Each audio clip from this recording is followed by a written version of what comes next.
So guys Samsung ने launch कर दिया है अपना नया स्मार्टफोन जिसका नाम है सैमसंग गैलेक्सी नोट 20 अल्ट्रा। जी हाँ, काफ़ी बड़ा नाम है इसका। तो इसके रूमर्स तो हमें महीने पहले से मिलने शुरू हो चुके थे। तो आइए देखते हैं कि इसके रूमर्स जो हमें पहले मिलने शुरू हुए थे और जब ये अब रिलीज़ हो गया तो इसमें कितना डिफरेंस है, और कोशिश करेंगे इसको हम इसके छोटे भाई से कंपैरिजन करेंगे। तो छोटे भाई का कहने का मतलब है मेरा S20 अल्ट्रा या S20 से हम कंपेयर करेंगे कि कितने इसमें चेंजेस देखने को मिले हमें सैमसंग की तरफ से, जैसे कि इसकी बैटरी में या कैमरे में क्या क्या डिफरेंस देखने को मिलता है। तो वीडियो शुरू करने से पहले अगर चैनल पर नए हैं तो चैनल को सब्सक्राइब करना मत भूलना, और हाँ, अगर चैनल को सब्सक्राइब कर दे तो बेल आइकन भी ज़रूर प्रेस कर देना।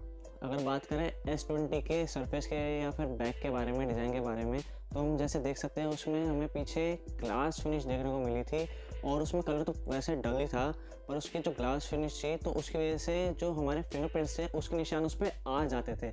जबकि S20 अल्ट्रा में ऐसा कुछ भी नहीं है, क्योंकि उसके पीछे की जो लुक है वो हमें एल्यूमिनियम या फिर ब्रॉन्ज टाइप में फिनिश देखने को मिली, और इसमें कलर भी काफ़ी अच्छे हैं। इसमें S20 का कैमरा भी काफ़ी अनडिफाइंड था, क्योंकि उसका जो कैमरा बम था वो ब्लैक कलर का था, एक तो ग्लासी लुक था, और उसमें कैमरा ज़्यादा उभरे हुए नहीं दिख रहे थे। जिसमें अगर हम बात करें नोट 20 अल्ट्रा के बारे में तो उसमें जो कैमरा बम्प है वो काफ़ी उभरे हुए देखने को मिले हैं, तो ये तो काफ़ी बढ़िया चीज़ है। नोट 20 अल्ट्रा का जो कैमरा बम्प है वो भी काफ़ी बड़ा देखने को मिला है, क्योंकि एक तो फ़ोन वैसे बहुत पतला है, और अगर बात करें नोट के मामले में तो सैमसंग ने जो नोट सीरीज़ के फ़ोन रहते हैं उसमें हमेशा ये ऐसा दिखाता है कि इसके सारे फ़ोन काफ़ी बड़े बड़े होते हैं, उनकी स्क्रीन भी बड़ी होती है, और वो पीछे इन हैंड फील्ड की बात करें तो वो काफ़ी बड़े बड़े देखने को मिलते हैं हमें। तो इस कारण से इसका जो पीछे कैमरा बम्प है वो भी काफ़ी बड़ा देखने को मिल रहा है, जबकि है वो सिंपल ही, ज़्यादा कुछ बड़ा नहीं है उसमें, थोड़े कैमरा को उभारने की कोशिश करी है, तो इस कारण से वो थोड़ा ज़्यादा बड़ा देखने को मिल रहा है। फिर नोट 20 अल्ट्रा की तो उसकी थिकनेस भी काफ़ी कम कर दी, क्योंकि S20 की जो थिकनेस थी वो थी 8 मिलीमीटर्स की, और जबकि नोट 20 अल्ट्रा की जो थिकनेस है वो है 8.1 मिलीमीटर्स की, तो इसकी थिकनेस भी कम कर दिया है। तो थिकनेस कम करने की वजह से इसका वेट में भी काफ़ी डिफरेंस देखने को मिला है, क्योंकि S20 का जो वेट था वो था कुछ 220 ग्राम्स का, और जो नोट 20 अल्ट्रा का वेट है वो हमें देखने को मिला है 213 ग्राम्स का, मतलब 213 ग्राम्स का। तो इसके वेट में भी काफ़ी हल्का है देखने को मिला। तो ये सबसे पहला वर्ल्ड का फ़ोन होने वाला है जिसके अंदर गोरिल्ला ग्लास 7 की प्रोटेक्शन देखने को मिल रही है, जिस कारण से ये फ़ोन एक तो ड्रॉप रेजिस्टेंट भी हो जाता है, और साथ में ये स्क्रैच रेजिस्टेंट भी हो जाता है। तो ये काफ़ी बढ़िया चीज़ है। ये एक पहला फ़ोन है जिसके अंदर हमें ये वाली डिस्प्ले ये वाली प्रोटेक्शन देखने को मिल रही है। अल्ट्रा के कर्व्स या फिर एजेस के बारे में, तो इसके जो कॉर्नर्स हैं वो काफ़ी शार्प है। तो क्या होगा, जब भी आप इसको हाथ में फील करोगे इस फ़ोन को या फिर यूज़ करोगे, तो ये आपके हाथ में पाम पे इधर टच होगा तो ये लगेगा, क्योंकि ये काफ़ी शार्प है। जबकि S20 में ऐसा कुछ नहीं है, क्योंकि उसके जो कॉर्नर्स हैं वो कर्व में है।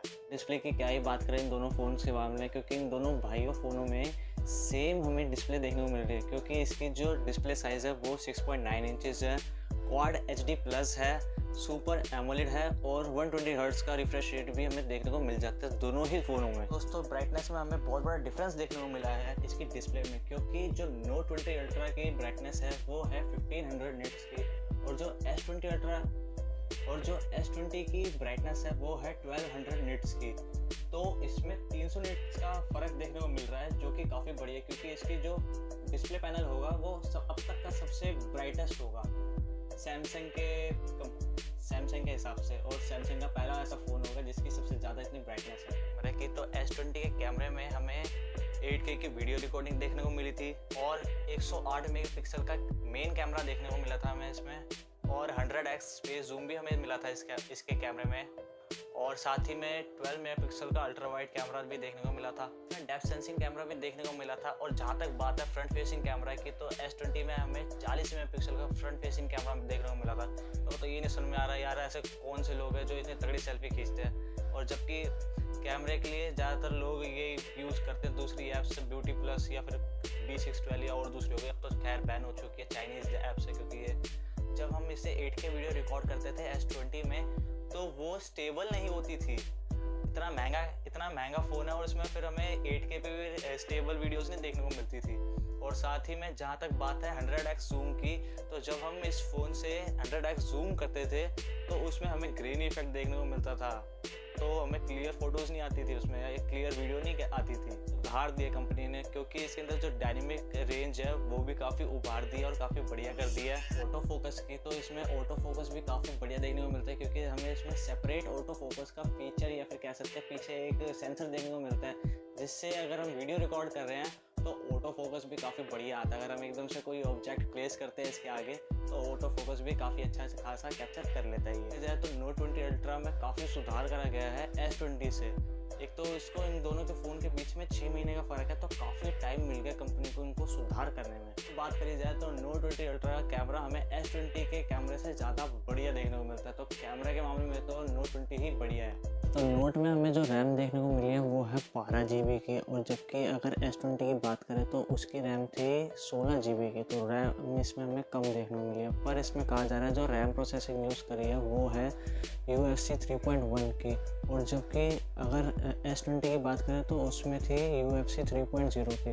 तो रैम प्रोसेसिंग इसमें हमें थोड़ी ज़्यादा तेज़ देखने को मिलेगी। इसमें हमें स्नैपड्रैगन का 865+ देखने को मिल रहा है, जो कि सैमसंग के अपने प्रोसेसर है, जो कि है एक्सोनोस का 990, उससे 20% ज़्यादा तेज़ है। तो प्रोसेसर के मामले में तो ये काफ़ी सही है। और सबसे आखिर में सबसे बड़ी चीज़ जो है इसकी S Pen के बारे में, क्योंकि S Pen इसका सबसे मेन और इम्पोर्टेंट चीज़ कही जाती है।